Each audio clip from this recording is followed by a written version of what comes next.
Vamos falar de Silvio Almeida?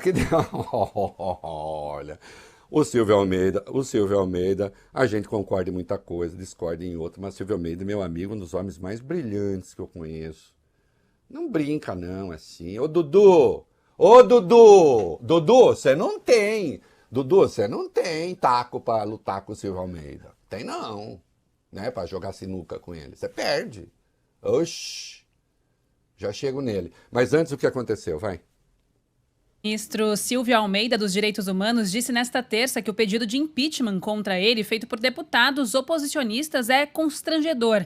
Os congressistas apresentaram um requerimento depois de vir a público a notícia que o ministério pagou a viagem a Brasília de Luciane Barbosa Farias, mulher de um integrante do Comando Vermelho. O ministro deu as declarações em audiência pública das comissões de fiscalização financeira e controle e segurança pública. O titular dos Direitos Humanos afirmou também que o documento trata-se de uma peça jurídica de 5ª categoria.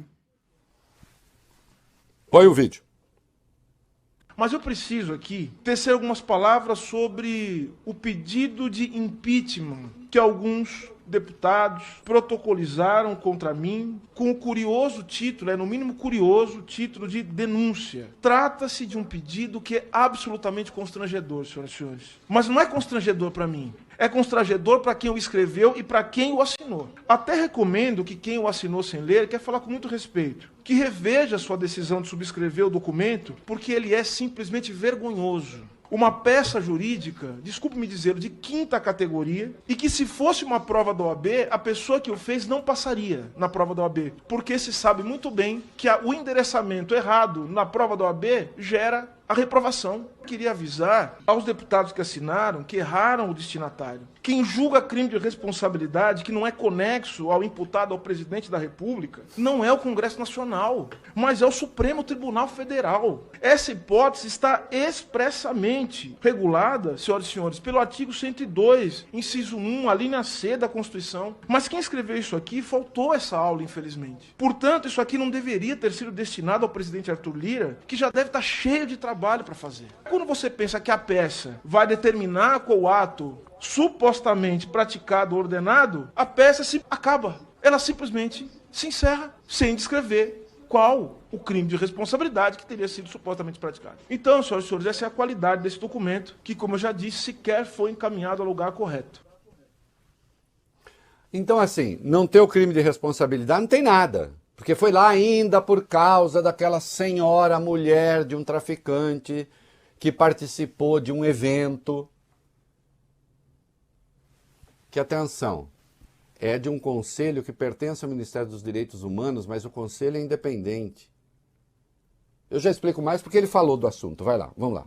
No encontro referido, no qual participou a mencionada senhora, que eu nunca vi, com a qual eu nunca me reuni, foram os comitês estaduais que indicaram seus representantes. Mesmo que o Ministério contasse com qualquer serviço de inteligência, o nome da referida senhora foi recebido em 3 de outubro pelo Ministério dos Direitos Humanos. E ela só veio a sofrer condenação em 8 de outubro. Então, atenção. A tal da Luciane, mulher de um traficante, né? Ela foi indicada para participar de um evento pelo Conselho Estadual lá do Amazonas. Não teve nada a ver com uma decisão do Silvio Almeida, portanto, ensejando denúncia. Isso tudo foi uma tentativa de comprometer o ministro Dino, de comprometer o Silvio. Ainda que, obviamente, ela não devesse estar lá. Nós já sabemos disso. Né? E aí sim, né? Aproveitando que o Silvio estava ali, presta atenção. Aproveitando que o Silvio estava ali, o Eduardo Bolsonaro ignorou a razão dele estar ali, resolveu atacar o ministro Flávio Dino e levou uma resposta da qual nós precisamos sobre a qual nós precisamos falar aqui. Vai aí, vai. Ministro, é o seguinte, Flávio Dino é um negro fake ou existem negros trans que conforme o dia que eles acordam, eles podem se declarar negros ou não. Eu quero dizer da minha enorme surpresa pelo fato do deputado estar preocupado com a questão racial no Brasil. Isso para mim é uma grande novidade. Eu quero saber qual é o motivo dessa pergunta, e essa pergunta dirigida especificamente... Eu quero falar, deputado, por favor. Essa pergunta dirigida a mim. Eu acho muito estranha essa pergunta, porque eu sou ministro de Direitos Humanos e Cidadania. É um objeto, mas deve haver algum motivo para que essa pergunta tenha sido a mim dirigida. Eu só acho que o deputado ele tinha que ter um pouco mais de respeito com essa questão. O deputado demonstra que não tem o menor respeito pela questão racial, não tem o menor respeito pelos negros brasileiros.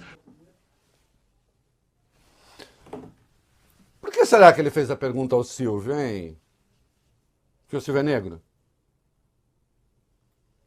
Aproveitando que o ministro dos Direitos Humanos é negro, eu quero atacar o ministro da Justiça. Então eu vou perguntar, o senhor acha mesmo que ele é negro? Aí eu disse, mas por que para mim? Fazendo proselitismo, tentando constranger o Silvio. Como se ele tivesse obrigação, como se o Silvio fosse um autenticador, Larissa Voglio-Bene, de quem é negro e quem não é. Mas isso é detestável. E como se Eduardo Bolsonaro fosse uma pessoa realmente preocupada com a causa. O que também nunca aconteceu. Aliás, Eduardo que vai voltar ainda hoje. Eduardo vai voltar ainda hoje. Um amigão de um rapaz que andou dizendo coisas sobre necrofilia por aí.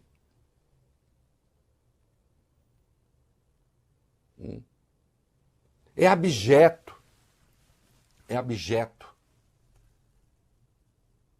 ter esse tipo de comportamento. Porque nem sequer estava discutindo a questão ali. Era só uma oportunidade para atacar o ministro da Justiça.